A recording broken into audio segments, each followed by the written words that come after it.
جلندھر میں پیدا ہونے والے طارق عزیز نے اپنے کیریئر کا آغاز ریڈیو پاکستان لاہور سے کیا اور 1964 میں جب پاکستان ٹیلی ویژن کا آغاز ہوا تو وہ وہاں پر کام کرنے والی اولین شخصیات میں سے ایک تھے۔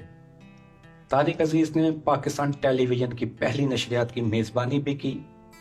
انہیں اصل شہرت پاکستان ٹیلی ویژن پر 1975 میں شروع ہونے والے پروگرام نیلام گھر سے ملی۔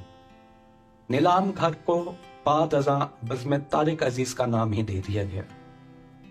طارق عزیز نے ریڈیو اور ٹی وی کے علاوہ فلموں میں بھی کام کیا۔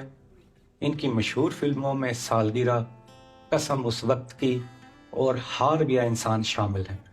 بڑی ملٹی ٹیلنٹڈ پرسنالٹی تھے۔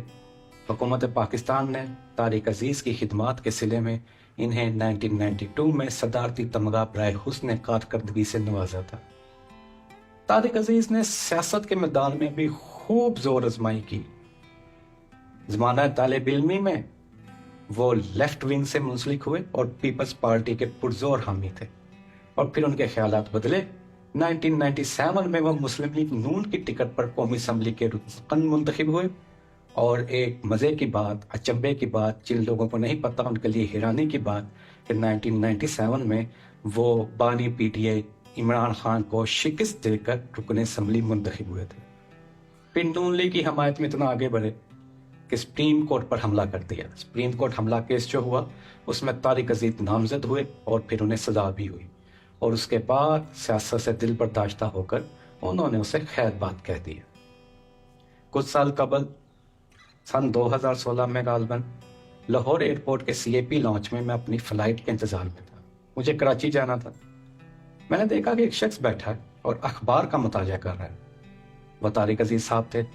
میں اٹھا، ان کے پاس گیا اور میں نے ان کو ویسا ہی ان کے لہجے میں کہا، دیکھتی آنکھوں اور سنتے کانوں کو سید مہدی بخاری کا سلام پہنچے۔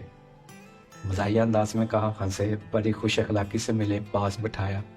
وقت انفارچونیٹلی کم تھا، ان کی فلائٹ اناؤنس ہو گئی اور وہ مجھ سے معذرت کر کے چلے گئے کہ وقت کم ہے ورنہ لمبی طویل نشست ہوتی، اور اس کی وجہ وہ مجھے کہنے لگے، یار آج تک میں میری شاعری تو کسی نے گھر نہیں کی تھی۔ جی ہاں، سن 2020 میں وہ دیکھتی آنکھیں اور سنتے کان بند ہو گئے، لیکن بہت کم لوگ جانتے ہیں کہ طارق عزیز کی زندگی کا ایک پہلو ان کی پنجابی شاعری بھی ہے، جو لوگوں کے سامنے اس طرح نہیں آ سکی جو اس کا حق بنتا ہے۔ ان کی پنجابی نظموں کی کتاب ہمزاد دا دکھ ہے، جس کو آدم جی ادبی ایوارڈ سے نوازا گیا۔ کیا کمال شاعری ہے، کیا منفرد انداز ہے۔ آپ کو ان کی کتاب سے اپنی پسند کی 2 نظمیں سناؤں گا اور پھر اجازت چاہوں گا۔ کتاب اب نایاب ہو چکی، بہت مشکل سے ملتی ہے، میں نے بھی پتہ نہیں کب کی سنبھال کے رکھی ہوئی، لیکن طارق عزیز کی بات مجھے آج تک یاد ہے کہ یار میرے نال آج تک کسی نے شاعری تے نہیں گل نہیں کی تھی۔ تو یہ ان کی زندگی کا ایک ایسا خوبصورت پہلو تھا جو اتنا نمایاں نہیں ہو سکا۔ بڑھتے ہیں ہمزاد دا دکھ کی جانب، اور ان کی جو نظم میں آپ کو سنانا چاہتا ہوں اس کا عنوان بھی کتاب کا ٹائٹل ہے، ہمزاد دا دکھ۔ پچھلی راتی تیز ہوا سارے شہر وچ پھردی رہی، زہری قہر دا کوئی وظیفہ چاراں پاسے کردی رہی، میں تے بوہا بند ہی رکھیا اپنے پورے زور نال، پتہ نہیں کی بیتی ہوئے میرے جہے کسے ہور نال۔ اور ان کی ایک نظم جس کا عنوان جو میری سب سے فیورٹ، سب سے زیادہ پسندیدہ ان کے کلام میں، اور اس کا عنوان ہے حل من ناصر ینصرنا۔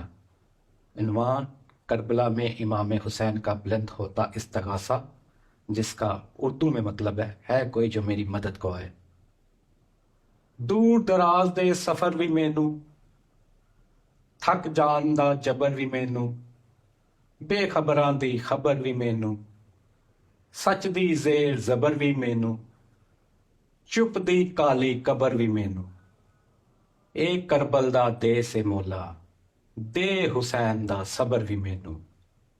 امید ہے آپ کو طارق عزیز کا یہ تعارف اچھا لگا ہوگا۔